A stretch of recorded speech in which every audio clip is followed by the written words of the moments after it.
पिछले एपिसोड में हमने देखा था कि शियाफान शेंगवान के महल के अंदर आ गया होता है। वहां आने के बाद उसे एक बहुत ही ज्यादा पावरफुल फॉर्मेशन दिखाई दिया था, जिससे एक बहुत ही पावरफुल मॉन्स्टर वहां पर प्रोटेक्ट कर रहा होता है। ये देखकर तो शियाफान भी हैरान था कि यहाँ पर आखिर इतना खतरनाक मॉन्स्टर कैसे आ गया। वो मॉन्स्टर वहां पर शियाफान के ऊपर भारी पड़ते जा रहा था, जिससे लड़ने में शियाफान को परेशानी हो रही होती है। लेकिन तभी वहां पर उसका जो बंदर होता है उसकी रियल पावर एक्टिवेट हो गई थी, जिस वजह से वो बंदर बहुत ही ज्यादा पावरफुल और खतरनाक बन गया होता है। वो इतना ज्यादा खतरनाक बन चुका था कि वो आसानी के साथ उस मॉन्स्टर की वहां पर जान ले सकता है। जिसके बाद यहाँ से ये एपिसोड शुरू होता है। तो इस एपिसोड की शुरुआत में शियाफान का बंदर पूरी तरह से उस मॉन्स्टर से लड़ने के लिए तैयार हो चुका था, इसलिए वो दोनों आमने सामने आकर एक दूसरे से टकरा जाते हैं। जिसके बाद देखते ही देखते उन दोनों के बीच काफी ज्यादा जबरदस्त फाइट शुरू हो गई थी। वो मॉन्स्टर वहां पर शियाफान के बंदर को अच्छी टक्कर दे रहा होता है, लेकिन शियाफान का बंदर यहाँ पर ज्यादा पावरफुल दिखाई दे रहा था। वो काफी घसीट के पंच उस मॉन्स्टर को मारे जा रहा होता है, जिस वजह से तो उस मॉन्स्टर की वहां पर हालत खराब हो चुकी थी। उन दोनों के सामने शियाफान बिल्कुल चूंटी जैसा दिखाई दे रहा था। वो दोनों मॉन्स्टर उसके सामने बहुत ज्यादा बड़े होते हैं। शियाफान यहाँ पर देखकर परेशान हो रहा था कि कहीं इस फाइट के दौरान उसके बंदर को चोट न लग जाए। उसे जैसे ही दिखाई देता है कि वो मॉन्स्टर वहां पर उसके बंदर के ऊपर थोड़ा सा भारी पड़ रहा है, वो अपनी स्टिक का इस्तेमाल करते हुए उसे सीधा उस मॉन्स्टर की तरफ ही फेंक देता है, जिसमें से कई सारे नुकीले स्टोन निकलकर उस मॉन्स्टर के ऊपर अटैक पे अटैक किए जा रहे होते हैं, जिस वजह से तो उस मॉन्स्टर की वहां पर हालत खराब होने लगी थी। इस चीज का फायदा उठाते हुए शियाफान का बंदर अब सीधा उस मॉन्स्टर की तरफ ही बढ़ना शुरू हो जाता है, क्योंकि वो फॉर्मेशन की वजह से वहां पर वो बंदर कैद हो चुका था। जैसे उस बंदर ने वहां पर उस मॉन्स्टर के ऊपर अटैक किया था, उस मॉन्स्टर की वहां पर हालत खराब हो जाती है। उसे काफी ज्यादा जोर की चोट लग चुकी थी। इसके बाद शियाफान का बंदर उस मॉन्स्टर के मुंह को पकड़कर वहां पर चीर देता है, लेकिन तब भी वहां पर उस मॉन्स्टर को कुछ नहीं हुआ था। वो फिर से वहां पर उस बंदर से लड़ने के लिए तैयार हो जाता है। शियाफान तो अपने बंदर के ऊपर आकर खड़ा हो चुका था, जिसके बाद अब वो बंदर वहां पर अपनी और ज्यादा पावर को एक्टिवेट कर लेता है। उसके वहां पर कई सारे एक्स्ट्रा हाथ भी निकल कर आ चुके थे। यहाँ पर शियाफान ने भी अपनी पावर अपने बंदर के अंदर मिला दी होती है, और उन दोनों की पावर की वजह से वो दोनों मिलकर वहां पर उस मॉन्स्टर के ऊपर अटैक किए जा रहे होते हैं। मॉन्स्टर तो अब यहाँ पर काफी ज्यादा कमजोर दिखाई देने लग गया था, और इस बार जब उन दोनों का अटैक एक साथ उस मॉन्स्टर को लगता है तो मॉन्स्टर वहां पर मारा जाता है। जो देखकर तो वो दोनों खुश हो चुके थे कि यहाँ पर चलो ये मॉन्स्टर तो मारा गया। लेकिन शियाफान कह रहा होता है, मुझे लगता है कि जब तक यहाँ पर ये फॉर्मेशन बना रहेगा तब तक ये मॉन्स्टर दोबारा से रीबॉर्न होते जाएगा। हमें जड़ से इस मॉन्स्टर को खत्म करना पड़ेगा। लेकिन शियाफान की हालत यहाँ पर काफी ज्यादा खराब हो चुकी थी, और उसके अंदर से खून भी आने लगता है, जो सारा का सारा खून वापस से उसकी स्टिक वहां पर सोख लेती है। और जिस चीज का यहाँ पर शियाफान को डर था वही चीज वहां पर हो जाती है। वो मॉन्स्टर वहां पर दोबारा से रीबॉर्न हो चुका था, और यहाँ पर आने के बाद वो उन दोनों के ऊपर फिर से अटैक करने के लिए पूरी तरह से तैयार होता है। वहीं हम शियाफान को देखते हैं, जिससे बहुत ही ज्यादा तकलीफ होने लग गई थी। उसकी जो इविल पावर थी वो उसकी बॉडी से आउट ऑफ कंट्रोल हो रही होती है। शियाफान को कुछ समझ नहीं आ रहा था कि आखिर यहाँ पर ये मेरे साथ हो क्या रहा है, मैं अपनी पावर को यहाँ पर कंट्रोल ही नहीं कर पा रहा। तो वहीं हम शियाफान के बंदर को देखते हैं, जिसके ऊपर उस मॉन्स्टर ने अटैक कर दिया था, और वो यहाँ पर उसे इतना मारता है कि यहाँ पर शियाफान के बंदर की भी हालत खराब होने लगती है। जिसके बाद हम शियाफान को देखते हैं, उसके पीछे अचानक से ही एक बहुत ही ज्यादा बड़ी और पावरफुल स्पिरिट आ चुकी थी। शियाफान को खुद समझ नहीं आता कि आखिर ये क्या है, और ये अचानक से यहाँ पर कैसे आ गया। उसकी पावर यहाँ पर इतनी ज्यादा बढ़ रही थी कि वो यहाँ पर आउट ऑफ कंट्रोल हो रही होती है, जिस वजह से तो वो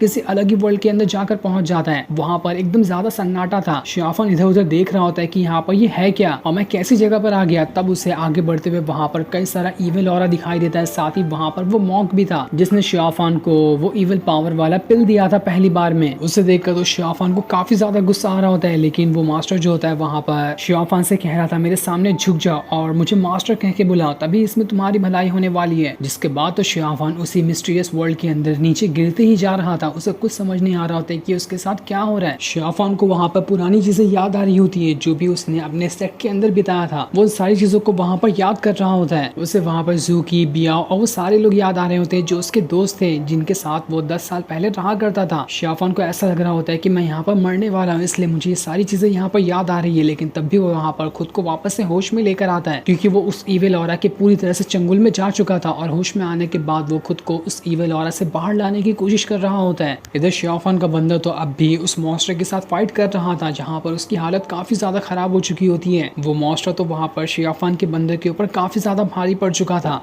शियाफान खुद को उस इविल पावर से बाहर निकालने की कोशिश कर रहा था, और वो जो उसके पीछे स्पिरिट आई होती है वो वही इविल पावर थी जो उसे पूरी तरह से कंट्रोल करने की कोशिश कर रही थी। अगर यहाँ पर शियाफान खुद को उस इविल पावर से बाहर नहीं निकालेगा तो वो हमेशा के लिए पूरी तरह से इविल बन जाएगा। इसलिए शियाफान खुद को वहां से बाहर निकालने की कोशिश कर रहा होता है, लेकिन वो इविल पावर वाली जो स्पिरिट थी वो उसे बाहर बाहर जाने ही नहीं देती। वो उसके माइंड के अंदर घुसकर उसे वहां पर मैनिपुलेट कर रही होती है ताकि शियाफान उसके बहकावे में आ जाए और वहां से जाने की कोशिश ही ना करे। लेकिन शियाफान यहाँ पर अपनी पूरी हिम्मत जुटाया होता है, उसे कैसे भी करके यहाँ पर इस इविल स्पिरिट के चंगुल से बाहर निकलना ही था। जब उस इविल स्पिरिट को लगता है कि शियाफान यहाँ पर उसके कंट्रोल में नहीं आ रहा तो वो वहां पर उसके ऊपर अटैक करने की कोशिश करने लगती है ताकि अब वो यहाँ पर शियाफान की जान ही ले सके। लेकिन तब भी शियाफान वहां पर खुद को बचाया होता है, जिस वजह से अब उसकी हालत वहां पर खराब होने लग गई थी और वो वहां पर इतनी ज्यादा खुद को कंट्रोल करने की वजह से वहां पर बेहोश हो जाता है। लेकिन तब तक कि वो स्पिरिट वहां से गायब हो चुकी थी। ऐसा लग रहा था कि शियाफान ने अपने इविल पावर के ऊपर कंट्रोल हासिल कर लिया है। दूसरी तरफ हम फेंगशन वैली और उन सी मॉन्स्टर को देख रहे होते हैं जहाँ पर वो सारे के सारे फेंगशन वैली के जो एल्डर थे उन मरे हुए मॉन्स्टर की अच्छे से तलाशी ले रहे होते हैं। वो लोग कह रहे थे कि हमने तो यहाँ पर सोचा कि ये मॉन्स्टर हमारे ऊपर अटैक कर रहे हैं तो हम भी इसके ऊपर अटैक करने के लिए चले गए थे, लेकिन असल बात तो ये थी कि हमने मरे हुए मॉन्स्टर को देखा ही नहीं। इसके ऊपर तो हमारे यहाँ के स्वॉर्ड या वेपन का तो कोई भी निशान ज्यादातर नहीं दिखाई दे रहा है, जबकि इन लोगों को किसी अलग ही तरह के वेपन से मारा गया है, जो कि हमारे पास तो ऐसा है ही। जरूर यहाँ पर कोई ऐसा बंदा है जो हमारे और इन सी मॉन्स्टर के बीच में झगड़ा लड़ाना चाहता है। हमें उस इंसान का पता लगाना होगा, वरना अगर हमने जल्दी उसका पता नहीं लगा तो काफी बड़ी गड़बड़ हो सकती है। तब वहाँ पर फेंगशन वैली का जो सीनियर होता है वो कह रहा था मेरा जो ईगल है उसने पूरे के पूरे फेंगशन वैली की अच्छे से तलाशी ले ली है। उसे जो चोर लोग हैं वो इस फेंगशन वैली के अंदर तो दिखाई नहीं दे रहे, वो लोग यहाँ से जा चुके हैं, लेकिन यहाँ से जाना इतना आसान नहीं है। फेंगशन वैली के चारों तरफ पहाड़ी इलाका है। मेरे ख्याल से अभी भी वो चोर लोग जिन्होंने यहाँ पर इन सी मॉन्स्टर को मारा और हमारे सेट में घुसने की कोशिश कर रहे थे वो अभी पहाड़ी इलाके के पास ही होंगे और वहीं से भागने की कोशिश कर रहे होंगे। लेकिन शेंगवान कह रहा होता है तुम्हारा जो ईगल है वो अकेला काफी नहीं है पूरे के पूरे फेंगशन वैली की तलाशी लेने के लिए, और जहाँ तक कि मुझे लगता है कि जो भी चोर थे वो लोग यहाँ से इतनी जल्दी तो नहीं भागे होंगे। हो सकता है कि वो लोग अब भी हमारे बीच हो या फिर आसपास ही हो। हमें सबसे पहले अच्छे से तलाशी लेनी है, उसके बाद ही हमें पता चलेगा कि यहाँ पर किसने ऐसी हरकत करने की कोशिश की। जिसके बाद शेंगवान वहाँ पर अपनी पावर को एक्टिवेट करना स्टार्ट कर देता है। उसके बाद वो कह रहा होता है मुझे समझ नहीं आ रहा कि आखिर उन लोग चोरों का असल मकसद क्या था। क्या उन लोगों ने हमारे सीक्रेट फॉर्मेशन का पता लगा लिया है जिसे हम 100 साल के करीब से छुपाए जा रहे थे और उसे पावरफुल बनाने की कोशिश कर रहे थे। लेकिन आखिर अगर ऐसा हुआ तो हुआ कैसे, किसे पता चल गया हमारे सीक्रेट फॉर्मेशन के बारे में। हो सकता है कि वो चोर यहाँ पर उसी सीक्रेट फॉर्मेशन के बारे में ही पता लगाने के लिए आए होंगे। वो वहाँ पर चैन और सीनियर डिसाइपल बाकी सभी लोगों से कह रहा होता है तुम लोगों की यहाँ पर जिम्मेदारी थी ना कि इस सेट की अच्छे से तलाशी लेना है, यहाँ पर कोई घुसपैठिया ना आए और यहाँ की कोई खबर वगैरह बाहर ना चली जाए। तो आखिर ऐसा हुआ कैसे कि यहाँ पर चोर लोग भी आ गए और हो सकता है कि उन्हें हमारे सीक्रेट फॉर्मेशन के बारे में पता भी चल चुका है। तुम लोग आखिर इतने ज्यादा लापरवाह कैसे हो सकते हो। ये सुनकर वो सारे के सारे लोग वहाँ पर शेंगवान से माफी मांगते हुए कह रहे होते हैं सीनियर हमें माफ कर दो, हमारी जिम्मेदारी थी लेकिन हमने उसे पूरा नहीं किया, पर हम लोग यहाँ पर आपको भरोसा दिलाते हैं कि हम लोग वो नहीं है जो आप समझ रहे हो। हम आखिर क्यों हमारे यहाँ के सीक्रेट को बाहर जाने की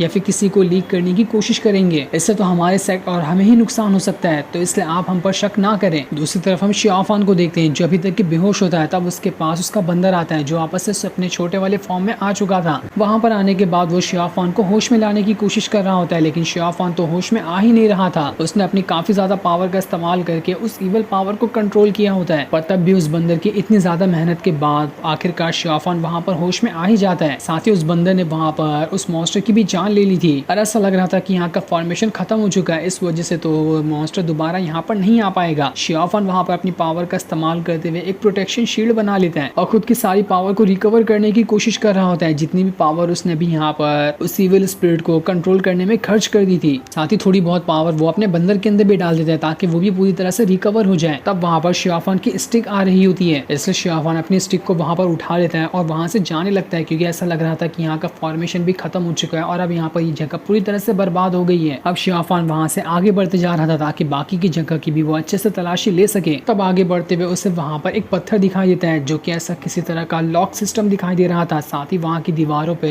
काफी सारे अजीबोगरीब और भयानक तरह के स्केच बने हुए थे। शियाफान को कुछ समझ नहीं आ रहा होता है कि यहाँ पर ये है क्या और यहाँ पर इतने खतरनाक और अजीब स्केच किसने बनाया, लेकिन अगर उसने बनाया भी तो इसे क्यों बनाया होगा। उस स्केच के पास आसपास कुछ चीजें भी लिखी होती है, इसलिए शियाफान वहाँ पर उन सारी चीजों को पढ़ना शुरू कर देता है ताकि देख सके कि यहाँ पर जो स्केचेस हैं वो उसे क्या समझाना चाहते हैं। उसे पढ़ने के बाद वहाँ पर उसे किसी मर्डरस फायर पूल के बारे में पता चलता है जो कि बहुत ज्यादा खतरनाक चीज है। उन सभी चीजों को देखने के बाद शियाफान को इतना तो समझ आ चुका था कि जो फेंगशान वैली है वो नॉर्मल फेंगशान वैली नहीं है जहाँ पर नॉर्मल इंसान रहते होंगे। इनका लेना देना किसी न किसी इविल एंटिटी या फिर किसी खतरनाक चीज के साथ तो जरूर है और हो सकता है कि ये लोग आगे चलकर बाकी ह्यूमन सेक्ट जो है उनके ऊपर भी खतरा बन जाए, क्योंकि ये सारी चीजें जो मुझे यहाँ पर दिखाई दे रही है वो नॉर्मल नॉर्मल लोग तो इस्तेमाल नहीं करते, जरूर कोई ऐसा लोग होंगे जो लोग इविल की पूजा करते हैं या फिर इविल पावर को कल्टीवेट करते हैं। ऐसे ही तरह के लोग इस तरह के स्केचेस बनाते होंगे। वहाँ की पूरी दीवार ही इतने खतरनाक वगैरह स्केचेस से भरी होती है। शियाफान आगे बढ़ते हुए उस दीवार के ऊपर हाथ रखता है और अपनी पावर का इस्तेमाल करते हुए ये देखने की कोशिश करता है कि आखिर दीवार के पीछे क्या है या फिर कुछ ऐसा हो सकता है दीवार के पीछे। तब जैसे उसने अपना हाथ उस दीवार के ऊपर रखा था, उसकी पावर उसके अंदर से बाहर निकल कर आने लगती है, जिस वजह से तो उसे सारे के सारे स्केच जो यहाँ पर बने हुए थे उनके विजन दिखाई देने लगते हैं। उसे इतना तो समझ आ चुका था कि ऐसा लग रहा है यहाँ पर कई सारे लोगों की बलि दी गई थी। उसके बाद ही यहाँ पर इस तरह के स्केचेस बनाए गए हैं, जिस तरह से उनकी बलि दी गई थी उसी तरह के स्केचेस यहाँ पर बने हुए हैं। इस चीज को देखकर तो शियाफान थोड़ा घबरा जाता है कि ये क्या चीज था। उसे यहाँ पर इतना कुछ समझ आ रहा होता है कि ये किसी तरह का रिचुअल है जिसका इस्तेमाल करते हुए वापस से